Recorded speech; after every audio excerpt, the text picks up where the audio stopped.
sacramento rompe o véu,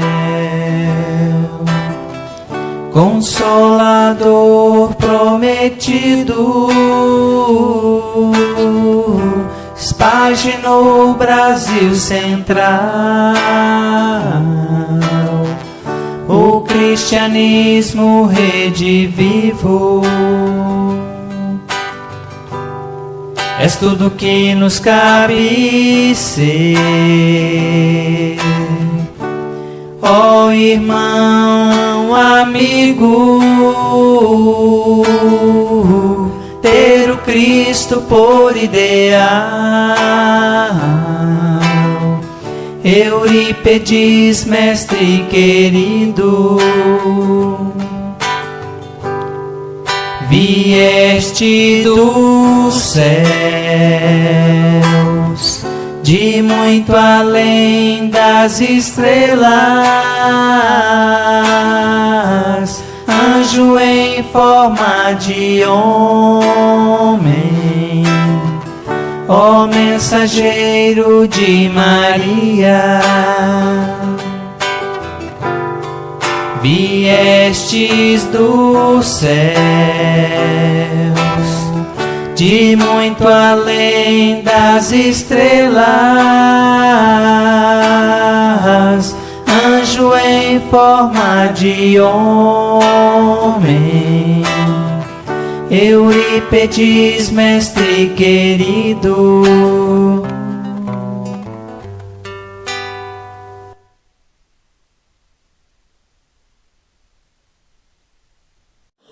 Boa noite, meus irmãos. É uma alegria estar aqui.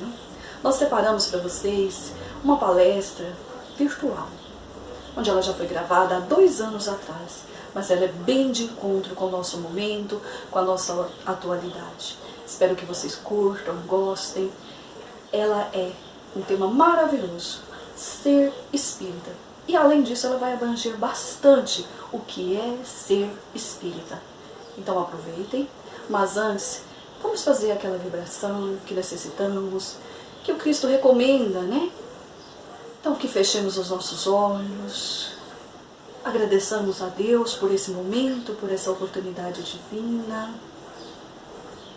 e rogamos que a espiritualidade bendita esteja conosco, a nos intuir, a nos amparar, a nos proteger. Que ela possa ir de encontro ao lar de cada um nesta noite de hoje, levando amparo, bênçãos necessárias. Graças damos por esses instantes, hoje, agora e sempre. Que assim seja. Aproveitem.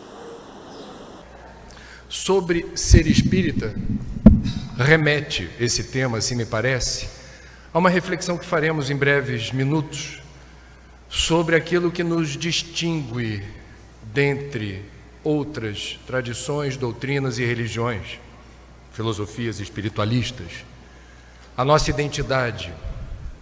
E é um tema muito importante da gente refletir, reconhecendo na largada que nós pertencemos a uma numerosa comunidade dos diferentes. Não há 2 espíritas iguais. Não há 2 espíritas que pensam rigorosamente igual sobre a doutrina. Nem os apóstolos de Jesus pensavam igual sobre o Mestre. E a diversidade não é um problema. A diversidade empresta sentido e riqueza à humanidade, porque encerra a capacidade que a gente tem, se temos abertura para ouvir o diferente, de aprender com ele. E nós estamos no jardim de infância da tolerância. Portanto, mesmo nós espíritas temos muito a avançar na compreensão de que o fato de você se afirmar como espírita não faz de você um robô projetado como um ser, um ente clonado na comunidade dos espíritas. Não pensamos assim. O que é ser espírita? Pela lógica, a gente vai dizer: somos nós que nos identificamos e aceitamos as explicações dadas pela doutrina dos espíritos sobre as leis que regem a vida e o universo. É uma possível explicação. O que nos distingue dos simpatizantes do Espiritismo? Kardec assinalou com muita assertividade a necessidade do estudo, da imersão, do conhecimento. Não basta simpatizar com a doutrina. Para se dizer espírita é importante a gente ter disponibilidade para conhecê-la. E vamos combinar, uma doutrina que tem a pretensão de explicar as leis que regem a vida e o universo, ela tem uma complexidade que vai demandar algum tempo e alguma energia para a gente fazer essa imersão. Portanto, simpatizante do Espiritismo tem muitos. Espíritas, a gente já faz um recorte. É importante estudar. Basta estudar? Não.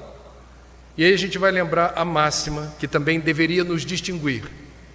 Além do estudo, se nós entendemos que o norte magnético da bússola aponta para a importância da caridade. Fora da caridade não há salvação, significa eu preciso estudar para construir em mim a convicção da fé raciocinada e caminhar na contramão da maioria, na direção da porta estreita, em que o trabalho voluntário, ajudando de forma desinteressada a quem quer que seja, para isso acontecer no nosso nível evolutivo, a gente precisa, nós, os trabalhadores da última hora, fisgados pela razão, fazer um trabalho. Estudo, imersão, prática da caridade. Basta isso? Não. E aí vem Kardec, que se preocupou em deixar por escrito que reconhece-se o verdadeiro espírita por sua transformação moral e pelos esforços que empreende para dobrar as suas más inclinações. Portanto, você pode fazer imersão no estudo, você pode até praticar caridade. Houve transformação moral? Houve uma mudança efetiva de dentro para fora? Kardec assinala que o verdadeiro espírita, segundo o codificador, precisa, portanto, realizar uma mudança de dentro para fora. Estamos aqui para isso, reencarnamos para isso, para evoluir. E não há evolução sem mudança. Mudança é uma palavra que atemoriza, nos causa alguma resistência, alguma aversão. Não gostamos de mudança, gostamos de rotina. Não gostamos de mudança, gostamos de previsibilidade. Não gostamos de mudança, gostamos de zona de conforto. Aqui eu estou bem, aqui eu conheço o meu perímetro, o meu território, aqui eu sei como é que as coisas funcionam. Nós somos assim. Entretanto, ser assim não nos ajuda. Mudar é o verbo auxiliar de evoluir. Evoluir sem mudança não é possível, a gente está aqui para mudar. E aí me permitam, nos próximos minutos, eu vou compartilhar despretensiosamente, sem nenhuma pretensão de estar falando sobre verdades absolutas, no entendimento de que nós somos espíritas, porque entendemos o espiritismo como uma filosofia espiritualista não dogmática que promove o livre pensar. E eu vou pensar livremente com vocês hoje aqui, trazendo a discussão sobre ser espírita para os nossos dias, porque eu construí a convicção de que ser espírita no século XXI é diferente de ser espírita no século XIX e é algo diferente de ser espírita no século XX. Não do ponto de vista ético e moral, não do ponto de vista da necessidade assinalada por Kardec, como disse, da transformação moral. Mas qual é o palco, o cenário em que se desenrola a evolução moral, a transformação moral? Cada tempo tem um cenário diferente, circunstâncias diferentes, estímulos diferentes. Estamos em 2018, em Joinville. O que eu vim fazer aqui? Chamaram um jornalista para compartilhar a singularidade do nosso tempo. O que é ser espírita no século XXI? O que precisa piscar na tela do teu radar e do meu para a gente cumprir missão? Reconhecendo aqui e agora. Eu vou começar E tudo isso são sugestões de reflexão. Um primeiro desafio que não estava presente no século XIX, mas está presente no século XXI, é uma soma de convites e estímulos à dispersão, à distração e à alienação.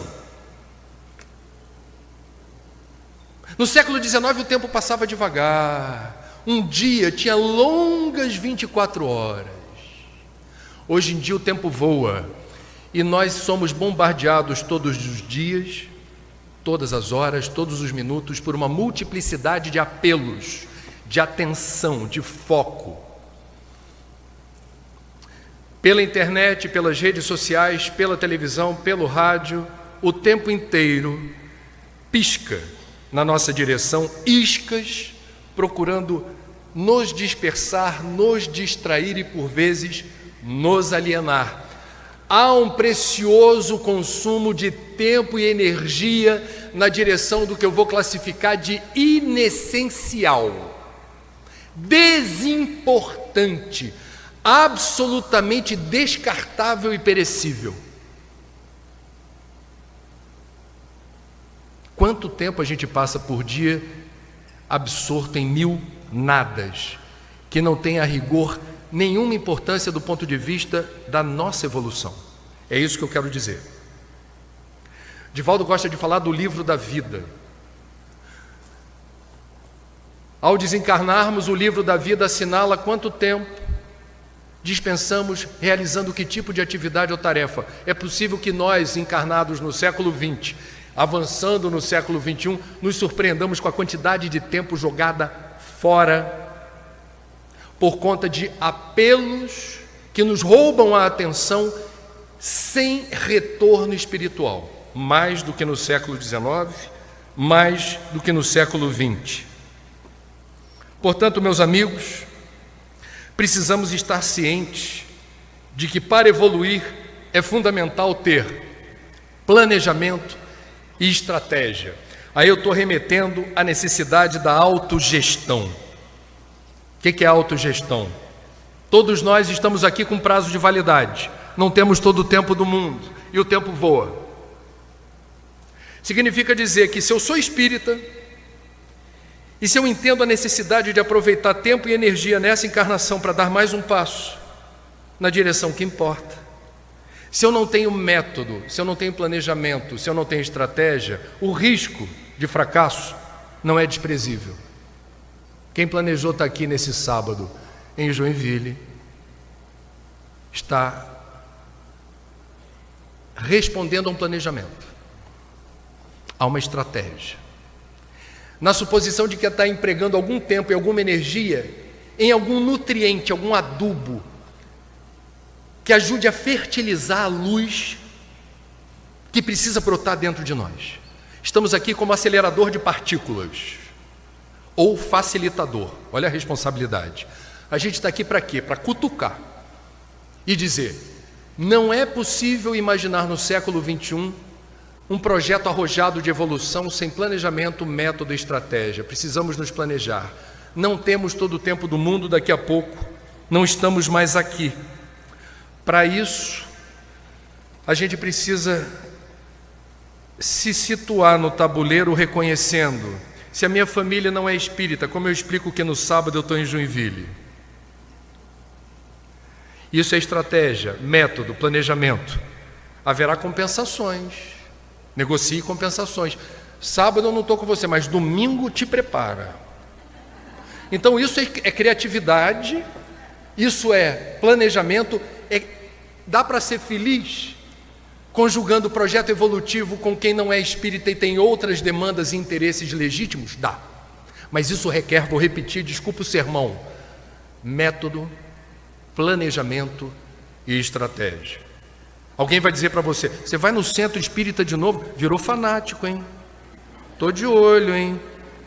Você começou frequentando só palestra pública, agora você está no estudo sistematizado, agora sábado em Joinville para o congresso.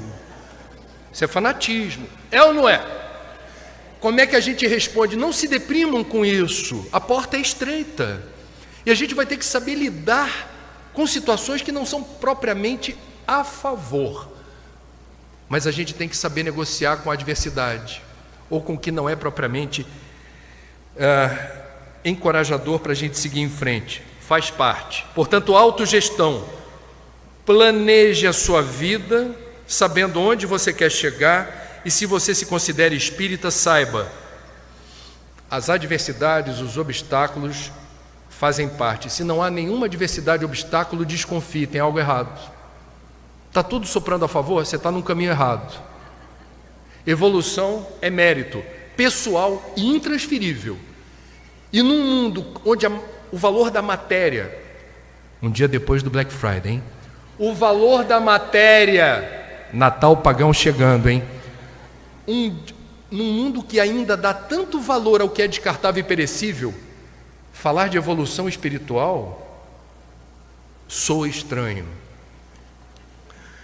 Século 21, valores dominantes da sociedade, bem diferente do século 19. Kardec não pegou isso encarnado, não. Nós estamos pegando. Quais são os valores prevalentes? Vamos lá. A ditadura da eterna alegria.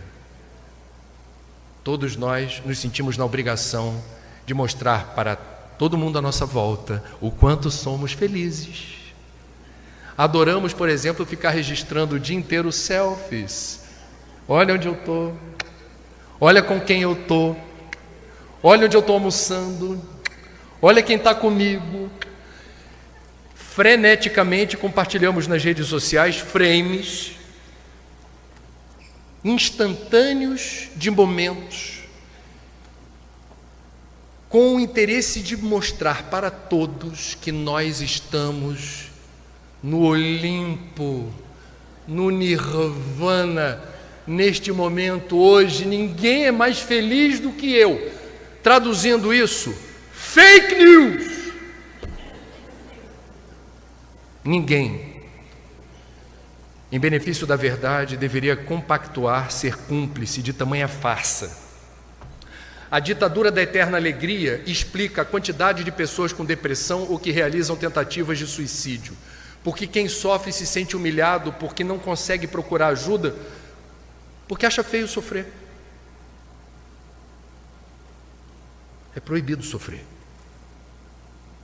Quando você diz para alguém que está sofrendo, parece que você está dizendo assim: fracassei, não dei o melhor de mim. Não tem nada a ver. Não tem nada a ver.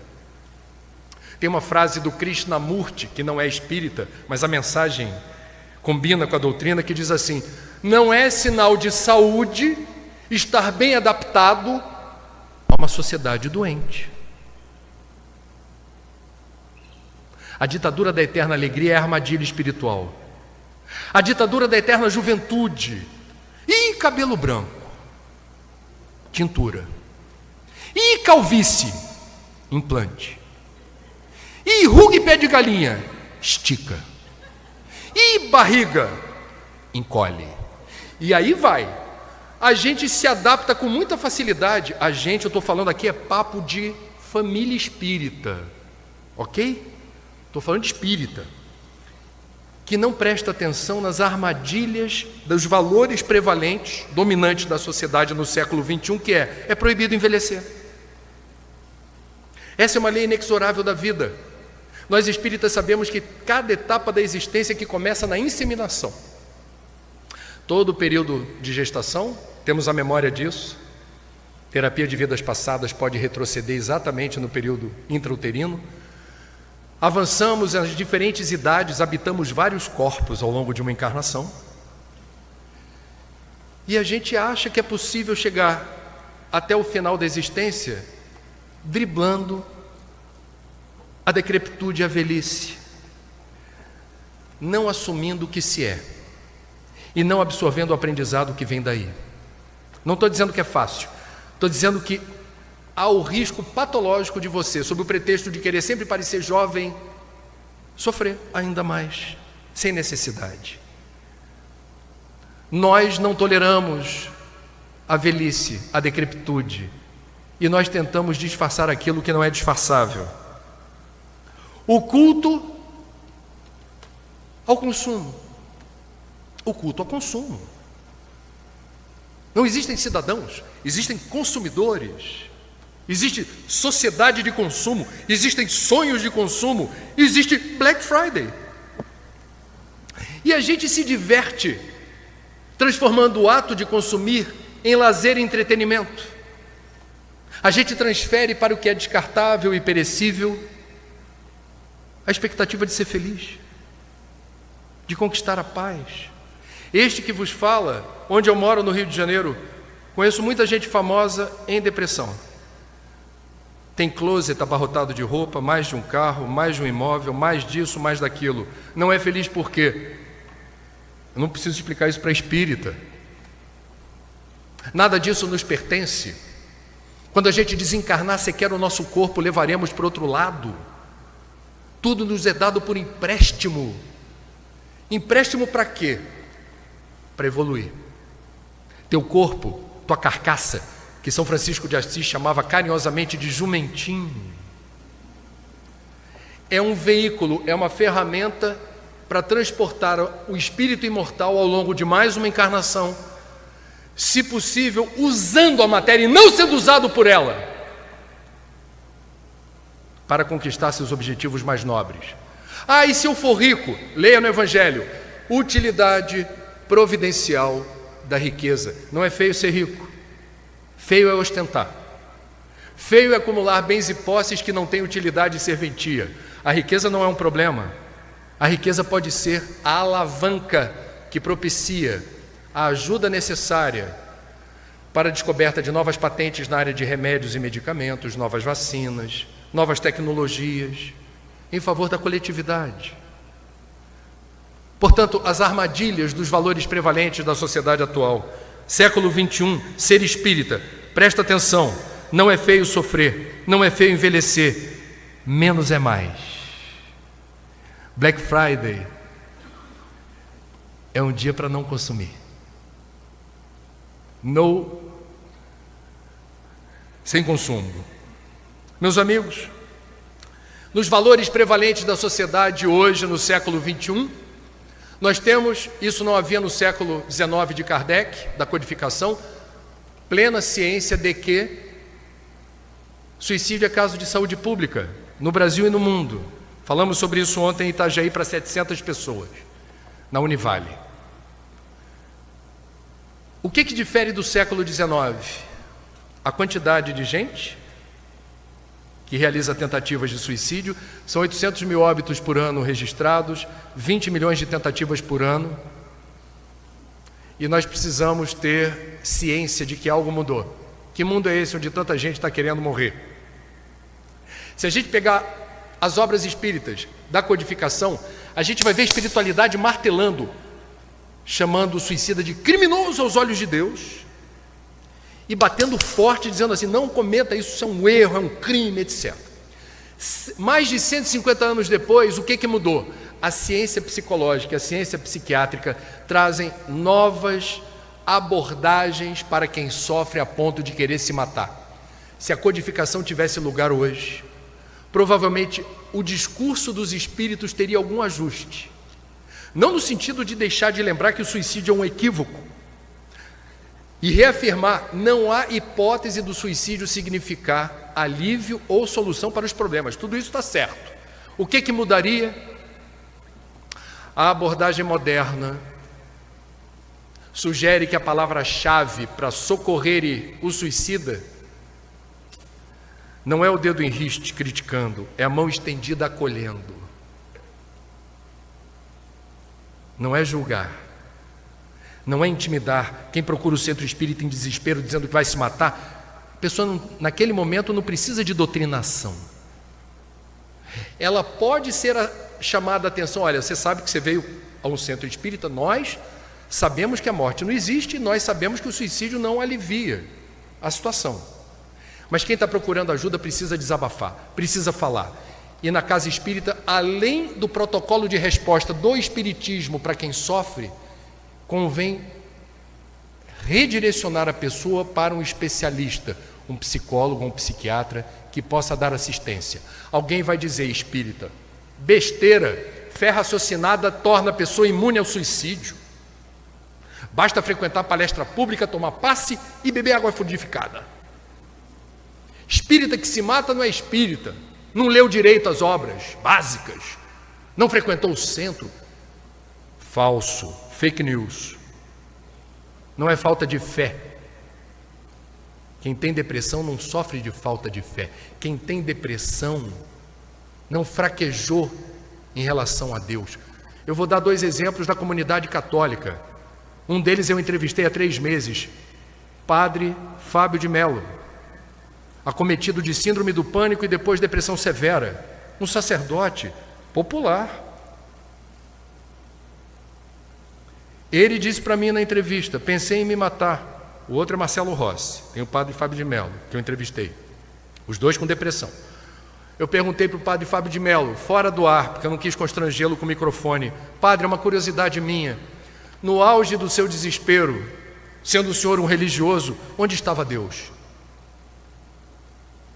E ele respondeu de bate pronto: Deus sempre esteve no mesmo lugar.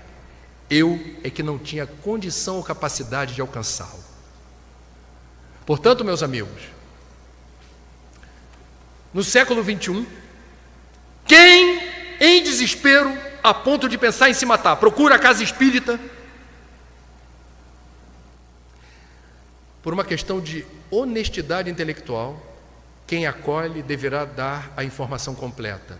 Espiritismo é ferramenta auxiliar para a recuperação do equilíbrio. Vai procurar ajuda especializada. A medicina da terra é importante, é fundamental para você recuperar a saúde e o prumo. Em relação ao aborto, há algo que a gente precisa falar. Nós, no século 21, sabemos que o aborto é um grande problema de saúde pública no Brasil. O Espiritismo está cercado de motivos para afirmar: o aborto compromete a situação da mãe, que interrompe um processo que está em curso e que deveria ter continuidade em favor da vida que surge no momento da concepção, ok? Isso é o que a gente fala. Não queremos que mudem a lei no STF, está correto, tem campanha. A pergunta que eu faço a vocês, porque eu sou espírita, pertenço, portanto, a uma filosofia espiritualista não dogmática que promove o livre pensar, e eu estou livre pensando aqui. Basta dizer que é contra o aborto? Basta fazer campanha para não mudar a lei? Nós somos contra a droga, contra o uso de drogas. Muitos de nós achamos que não deve descriminalizar ou liberar drogas. Eu pergunto, o fato da gente ser contra muda a epidemia de usuários de crack, maconha e cocaína? Não. O fato da gente ser contra aborto faz com que alguma mulher deixe de praticar aborto por aí, numa situação de desespero, abandono, solidão? Não. O que está faltando, talvez, é uma hipótese, no movimento espírita para encorpar o movimento contra o aborto? Menos falação e mais ação. Em que direção? Algumas instituições espíritas têm a coragem de praticar o evangelho de Jesus, socorrendo mulheres que pensam em aborto, abordando-as com muito respeito, no sentido de, em havendo a disposição para o aborto, como convencê-la a tentar manter a gestação, dando suporte material, pré-natal, alojamento, alimento, remédio, eventualmente emprego. Não é fácil. E na hipótese da mulher gestante, até o final da gravidez, não querer assumir o filho, é o direito dela, não vamos julgá-la. A instituição adota. Eu conheço 2 instituições espíritas que fazem isso. Eu as respeito demais, porque é fácil assinar abaixo-assinado virtual, sou contra o aborto, STF, não legitime aborto. Isso não muda o mundo. Isso não reduz estatística de aborto nos açougues clandestinos que existem no Brasil, aonde a caridade ativa precisa chegar. Num país laico, em que a gente não vai obrigar quem não é espírita a acreditar no que a gente acredita. É ação, é amor prático, socorrendo quem precisa. É fácil falar. O Congresso é o clube do Bolinha, só tem homem, basicamente homens, ricos, brancos, engravatados. Eles falarem de aborto é fácil. Ser mulher e saber o que é ser abandonado pelo companheiro, namoradinho, o pai ser um carrasco em casa, vai fechar o tempo se souber que ela está grávida, eventualmente uma família conservadora, e são essas que promovem o aborto. Não querem ficar queimados o filme na sociedade, vão saber que minha filha engravidou, vamos resolver isso. Menos hipocrisia e mais ação. Menos discurso, mais caridade. Seguindo em frente, século XXI, ser espírita. Nós não somos uma religião formal. Portanto, não estamos participando da disputa de fiéis no mercado da fé. Existem igrejas, denominações cristãs ou não, que disputam fiéis. Estratégias de marketing pesadas, uma ofensiva, prometendo resolver todos os problemas da pessoa. Desemprego, perda da saúde. Eles não usam obsessores, né? Falam diabo, forças malignas. Venha que a gente vai resolver. Com todo o respeito, vai atrair multidões. Nós não estamos disputando multidões. O Espiritismo não disputa fiéis. O Espiritismo acolhe a quem sofre, sugere um caminho, e o caminho da salvação passa pelo esforço que a pessoa realiza na direção da reforma íntima. Não tem almoço grátis, não. Uma pessoa muito em sofrimento, no auge de uma crise, vai demandar esse socorro imediato, assistência, ok. Para seguir em frente no longo prazo, ou ela caminha com as próprias pernas, ou esse auxílio não é de verdade, é uma muleta. Ela não aprendeu a andar com as próprias pernas, ela está contando com acessórios que não são indicados do ponto de vista do espírito imortal. Vós sois deuses. O jugo é suave, o fardo é leve. A gente precisa acreditar no Cristo. Temos as condições de transformar problema em solução. E nos momentos de muita aflição, precisamos de ajuda. E depois, caminhe com as próprias pernas. Levanta-te e anda. Espiritismo não substitui o trabalho do outro. Evolução é mérito pessoal e intransferível. A gente ajuda apontando o caminho. Quem caminha é o outro. Não estamos no mercado da fé, até porque, como disse, segundo o codificador, aspas para Allan Kardec, o Espiritismo não se constitui em uma religião a mais, visto que não tem cultos instituídos, nem igrejas, nem imagens, nem rituais, nem dogmas, mitos ou crendices, nem tampouco hierarquia sacerdotal. Quem vos fala aqui não é mais evoluído que vocês aí não. A gente está replicando aqui a prática das catacumbas, quando se compartilhava a palavra para discutir o evangelho. Ninguém ali era superior a ninguém. O orador espírita, invariavelmente, é o mais necessitado da escuta do próprio estudo.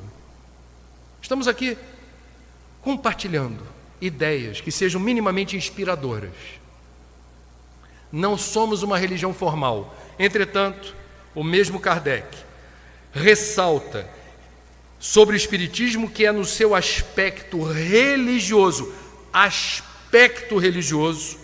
que repousa sua grandeza, por constituir a restauração do Evangelho de Jesus, estabelecendo a renovação definitiva do homem.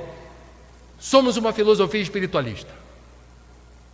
Não somos uma religião formal, mas na filosofia espiritualista é no aspecto religioso que repousa a grandeza dessa doutrina. É importante marcar essa diferença. O IBGE, quando fez o último censo, perguntou para cada cidadão brasileiro por amostragem: qual a tua religião? Qual a sua religião? Estava lá a religião espírita. Porque para nós também é importante saber quantos somos. Fomos chamados resumidamente de religião. Ok, não tem problema. E qual foi a conclusão do IBGE? Por coincidência eu estava na coletiva do IBGE nesse dia a trabalho. Me senti privilegiado, falei, vou levar isso para a palestra. Nós espíritas, eu sei que vocês sabem, mas eu vou lembrar, em relação a outras religiões do Brasil, somos aquela que reúne o maior número de pessoas com maior escolaridade. Nós somos a religião que reúne as pessoas, os fiéis, os crentes, os estudiosos, com maior renda, escolaridade e, por último, mas não menos importante, idade. Nós somos os mais velhos, os que têm mais pataco e os que têm mais escolaridade. Em bom português, assim me parece, nós somos uma elite. Qual é o nosso desafio? Jesus, quando esteve entre nós, ele se reportou somente às elites?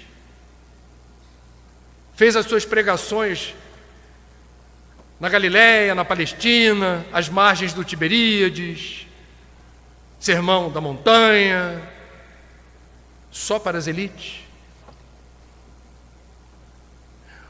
Os apóstolos mais próximos não gostaram quando Jesus aceitou o convite do coletor de impostos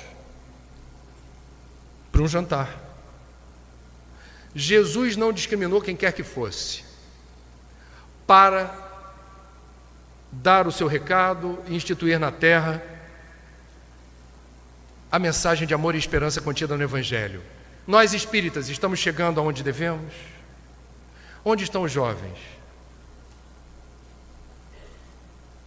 A gente anda pelo Brasil, eu sempre faço essa pergunta: onde estão os jovens? Alguém vai dizer: está lá no dia da mocidade. Não, mas no dia da mocidade eles estão encapsulados ali com um dirigente. Eu estou falando, jovem no século XXI é diferente de jovem no século XIX, que é diferente de jovem no século XX. Jovem no século XXI é protagonista, não é coadjuvante. Quem quer fazer reunião de divulgação na casa espírita e não tiver na presença ali, participando do debate, um garoto ou uma menina de 12, 13, 14 anos, vai perder. Cadê a garotada? Por que o Espiritismo é a doutrina, a filosofia, a religião, segundo o IBGE, que em números relativos congrega o maior número de velhos? Somos nós. Eu tenho 52, eu pertenço a essa categoria, não sou mais garoto. Onde estão os garotos? Por que tem pouco jovem na casa espírita? Por que eles não são fisgados? Porque eles têm dor, eles têm sensação de vazio, eles não se identificam com boa parte dos valores do mundo, eles reportam uma sensação de vazio, eles têm depressão, eles realizam tentativas de suicídio. Cadê o jovem na casa espírita?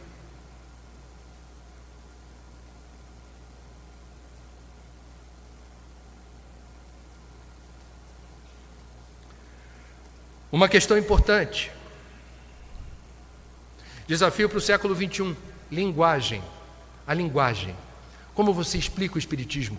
Como você reporta a doutrina espírita? Que livros você indica para as pessoas que não conhecem a doutrina? Estamos num momento da história em que principalmente a juventude tem aversão a leituras muito extensas. Essa garotada está muito afeita a mensagens rápidas. Eles reinventaram o vocabulário, se comunicam por imagens. Rostinho sorrindo, rostinho triste, mãozinha assim, palminha. Eles reinventam o vocabulário. Eles são muito criativos. Eles são muito competentes numa linguagem dinâmica. A pergunta é: como é que essa garotada, as novas gerações de espíritas, porque nós daqui a pouco não estaremos aqui, quem é que vai tocar o bastão?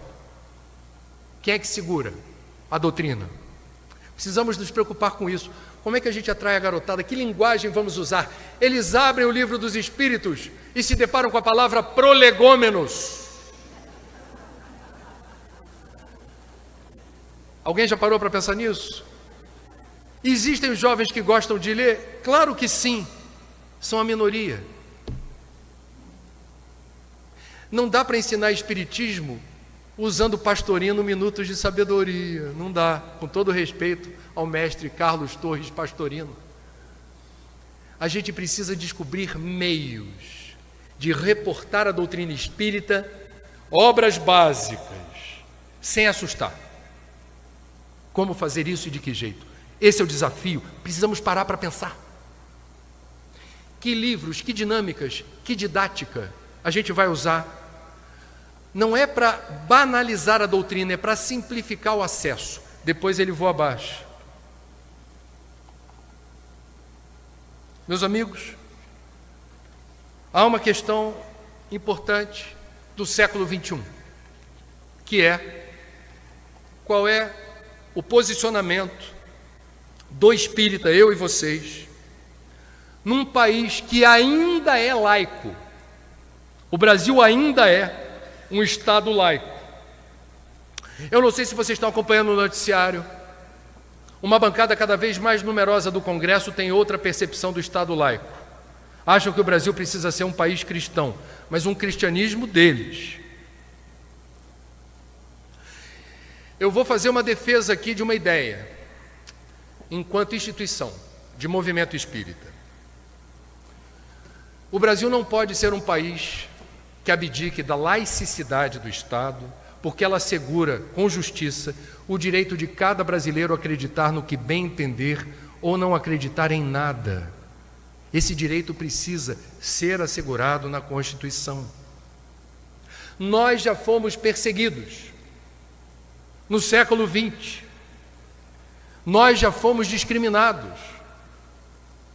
Divaldo, com seus mais de 90 anos, é muito elegante quando você pergunta: Divaldo, e nos anos de chumbo, os anos difíceis, não de chumbo, os anos difíceis em que o espiritismo era muito perseguido, muito patrulhado, muito alvo de discriminação, como era você ser divulgador da doutrina? O Divaldo, com aquele semblante sempre leve, aquele sorriso, ele não perde tempo entrando nessas filigranas muito dolorosas, porque ele coleciona histórias de perseguição. 1875 registrou-se naquele período, ainda segundo o Império, os primeiros ataques da imprensa do Rio de Janeiro contra o espiritismo, com campanha nos jornais. Aspas, campanha no Jornal do Comércio: o espiritismo é uma epidemia mais perigosa do que a febre amarela. Inimigos do espiritismo denunciavam que as práticas mediúnicas eram associadas à loucura e estados de demência. A mãe de Chico Xavier, quando ele era criança, pedia para ele disfarçar: Chico, disfarça, você não está me vendo. Você não está vendo a criancinha que brinca com você, porque o risco era do Chico ser internado no manicômio.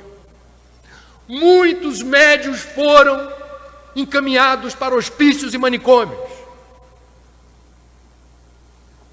Em 1904, a Federação Espírita Brasileira foi intimada a comparecer à Justiça para responder a um processo por realizar trabalhos espíritas e prescrever a homeopatia. Em 1881, os jornais O Cruzeiro e Jornal do Comércio noticiaram oficialmente a ordem policial que proibiu o funcionamento da Sociedade Acadêmica Deus, Cristo e Caridade Espírita e também todos os centros espíritas filiados. Até hoje nós temos em Casa Espírita o livro de presença. A história do livro de presença qual é? Foi uma exigência do Estado para fichar os espíritas. Eles queriam saber quem é que está indo, quem é que está frequentando. O Estado patrulhava quem professava a fé espírita.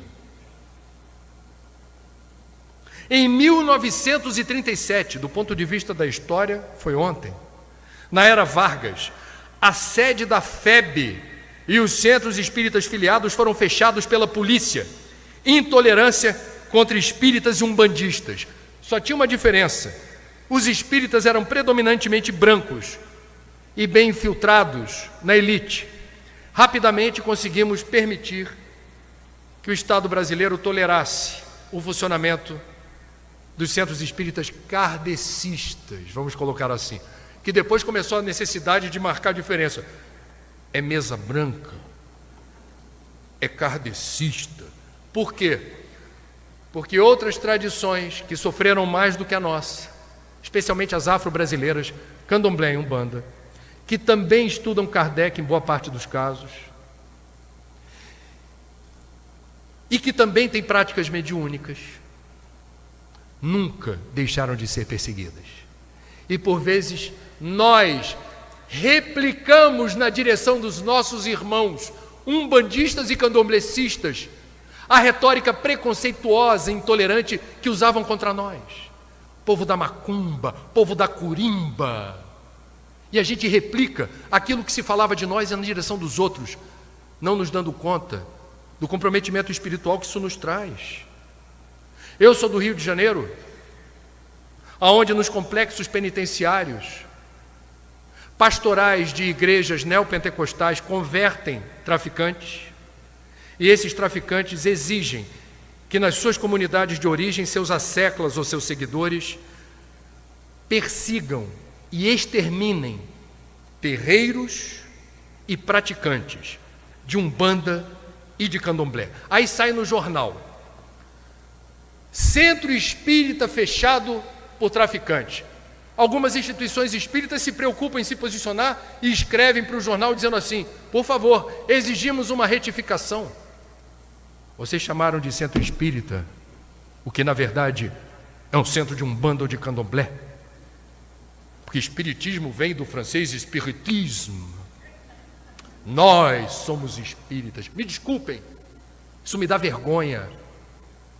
Como espírita, eu me sinto envergonhado, porque a carta certa não é essa. A mensagem certa que deveria ser encaminhada à mídia que falou centro espírita fechado por traficantes é: nós, espíritas, estudiosos da doutrina codificada por Allan Kardec, repudiamos veementemente qualquer perseguição imposta a qualquer tradição ou religião, num país onde por lei assegura-se o direito de acreditar em qualquer Deus, seguir qualquer prática religiosa ou não ter nenhuma. Nós espíritas precisamos ser os fiéis defensores da liberdade de culto e de credo e da necessidade de se respeitar outras tradições como exigimos respeito em relação à nossa. É um desafio do Brasil do século XXI. A laicidade do Estado está ameaçada. Qual é a posição do movimento espírita? O que nós achamos disso? Do Brasil voltar a ser um país cristão nos termos em que se entende o cristianismo de acordo com as bancadas mais numerosas do Congresso.